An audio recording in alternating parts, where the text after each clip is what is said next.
Et on est de retour sur le plateau de votre émission. Deuxième partie, bien sûr, ciné-thématique, vous propose une soirée algéro-italienne, tout simplement pour célébrer à la fois le 67e anniversaire du déclenchement de la glorieuse révolution de novembre 1954, mais aussi célébrer les amitiés entre le peuple et la solidarité et l'entraide. Et ce soir, c'est l'Italie qui est à l'honneur, bien sûr, à travers la culture, l'histoire. Nous étions en train de regarder ensemble le documentaire d'Ali Fatah Ayadi sur Enrico Mattei et la révolution algérienne, cet industriel formidable, extraordinaire, cet homme exceptionnel qui a été un exemple italien, le miracle italien, mais un humaniste, un anticolonialiste. Ali Fatah Ayadi est avec nous à partir de Paris. On ne va pas pouvoir débriefer longtemps autour du documentaire. On le fera, ça je vous le promets, une fois que vous serez à Alger, bien sûr, Ali Fatah Ayadi. Mais le coup de cœur ce soir de notre ami Ahmed Bejaoui, c'est Gillo Pontecorvo, la bataille d'Alger, un hommage aussi à Yassef Saadi. Je vais juste ouvrir deux parenthèses ce soir, je suis obligé de le dire. Il faut remercier le ministère de la Culture et le CADC d'avoir permis cette diffusion exclusive du documentaire d'Ali Fatah Ayadi et la famille Yassef Saadi, Kasbah Film, pour justement la bataille d'Alger. Est-ce que Ali Fatah Ayadi, bien sûr, et j'en suis sûr, vous approuvez ce choix de M. Ahmed Bejaoui?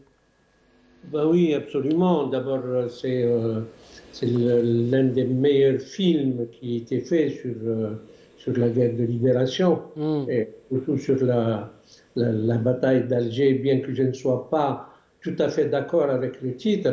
Et il y a beaucoup à dire parce que la bataille, c'est deux. C'est d'égal à égal, c'est deux armées qui s'affrontent. C'est deux armées, mais là, il y a un truc qui n'est pas tout à fait normal, mais c'est pas grave, c'est pas grave, ça n'enlève en rien de l'excellent travail qui a été fait par Gillo Pontecorvo et par l'écriture aussi, de Solinas, Saadi, et de l'apport de la population de l'époque, de la population de la Kasbah. Et parce que 65, on venait de sortir donc de 8 ans de guerre, mais la population algéroise a participé d'une façon extraordinaire, comme s'ils vivaient, ils ont vécu, ils ont revécu pour les besoins du film La bataille d'Alger. Et ça me rappelle une chose, l'anniversaire de la mort de... Non, quand Gillo Pontecorvo est mort, j'étais en Italie pour présenter l'OAS. Et le film l'OAS. Le film l'OAS. Le film l'OAS. Ah, il faut préciser. Oui, bien sûr. C'est mon documentaire, bien sûr. Déjà qu'on soupçonne les services de l'OAS et du SDEC d'avoir fait cracher l'avion de Mattei, hein, donc voilà, ils ont fait beaucoup de mal à l'Algérie. On n'a pas beaucoup parlé de ça, parce que comme tu l'as si bien dit, mais il y a deux pistes. Non, l'OAS n'aurait pas pu faire ça parce que l'OAS n'existait plus à cette époque-là, enfin n'existait plus, c'est-à-dire qu'ils n'avaient plus aucune force, etc. Ils étaient complètement out. Par contre, il y avait deux pistes extraordinaires dont on parle, et c'est par rapport à ça, puisque tu me parles de la mort, de comment qu'a été avec le crash, etc. Est-ce que c'est un assassinat, est-ce que c'est un sabotage de l'avion? Il y a deux pistes. L'un, un mafioso italien de la Cosa Nostra qui dit que c'est la Cosa Nostra italienne qui a fait le coup pour le compte de la Cosa Nostra américaine qui le lui a demandé parce que Enrico Mattei gênait énormément les intérêts de beaucoup d'industriels américains. Ça d'un côté. D'un autre côté, il y a un ancien du SDEC qui, dans son livre Lamia, l'autre barbouze, dit et affirme que c'est les services extérieurs, donc le SDEC, qui a mis, qui s'est introduit dans l'aéroport où était... Dans la piste d'atterrissage pour brouiller ce qu'on appelle l'ILS, le mécanisme qui permettait aux avions d'atterrir dans des conditions météorologiques difficiles. Mais il y avait plus tard, et on a trouvé des restes d'explosifs. Voilà les deux trucs qui sont plausibles.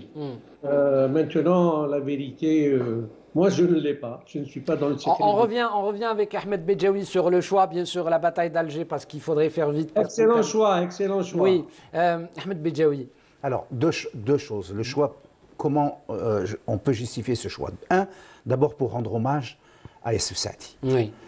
qui a eu un coup de génie d'aller... d'abord, il a écrit ce livre, c'est à partir de son œuvre que le film s'est fait, mais de le mettre en scène, d'aller chercher un grand producteur italien, un grand scénariste, qui a écrit avec lui, parce qu'il a collaboré, il a tenu à préserver l'algérienneté de ce film, il a veillé, il s'est battu beaucoup, ça ce que les gens peut-être ne savent pas beaucoup, mais il a lutté, image par image, pour que le film soit aussi algérien.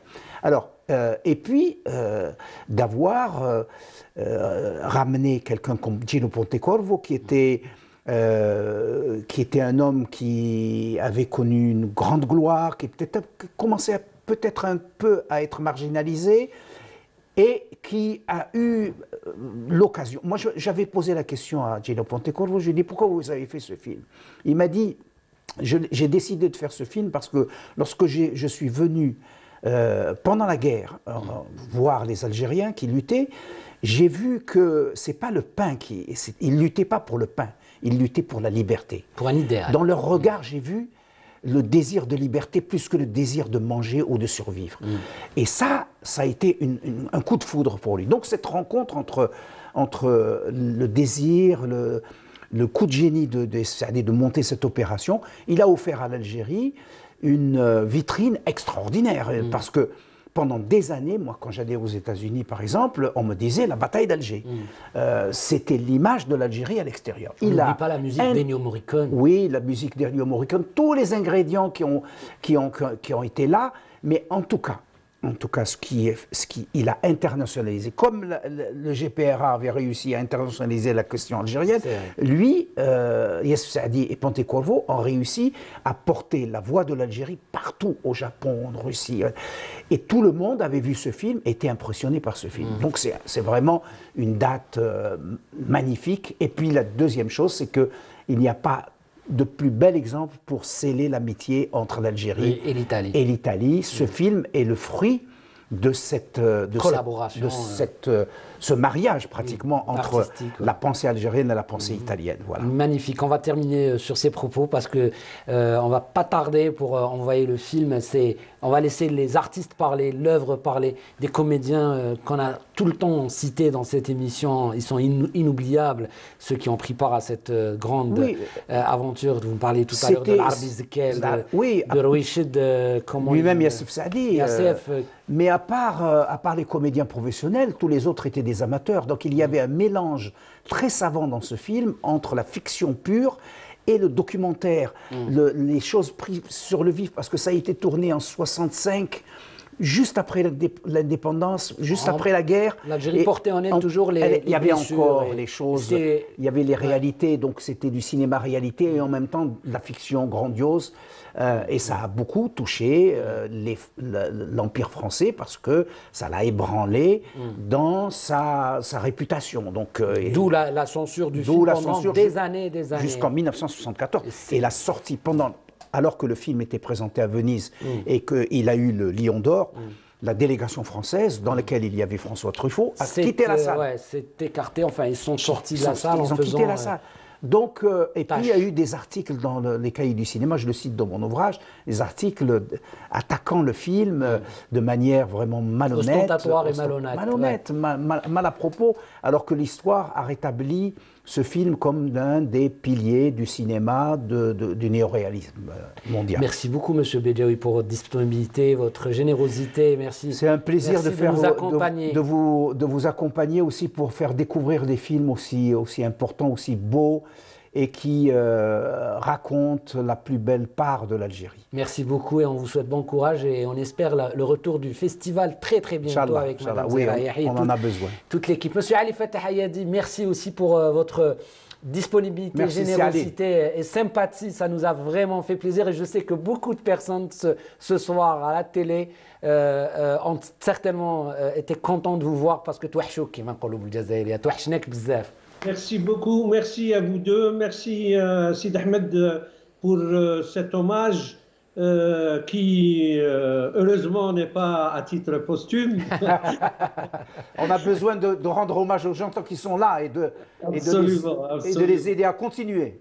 Absolument. Et merci à toi, Amir. C'est un devoir. Pour cette liberté dans le débat. Merci. Et pour le choix que toi, que Ahmed avait fait pour le plaisir des téléspectateurs de la télévision algérienne et de longue vie à cette émission. À très vite, Ali Fatah Ayadi. Moi aussi, je remercie bien sûr la direction de Canal Algérie, de la programmation, des départements et direction des archives, bien sûr, de nous aider, de collaborer avec cette émission, de nous faire confiance. Et je remercie particulièrement Nabil Tribèche et son staff pour la patience. Bien sûr, ils sont très patients avec nous. Hassiba Hasnaoui, toute l'équipe du Studio 7, merci, merci, merci pour votre patience et votre soutien. Surtout ce soir, je sais qu'il y a du travail. La semaine prochaine, on entamera bien sûr cette histoire magnifique aussi de la solidarité avec la révolution algérienne du côté belge. Et oui, avec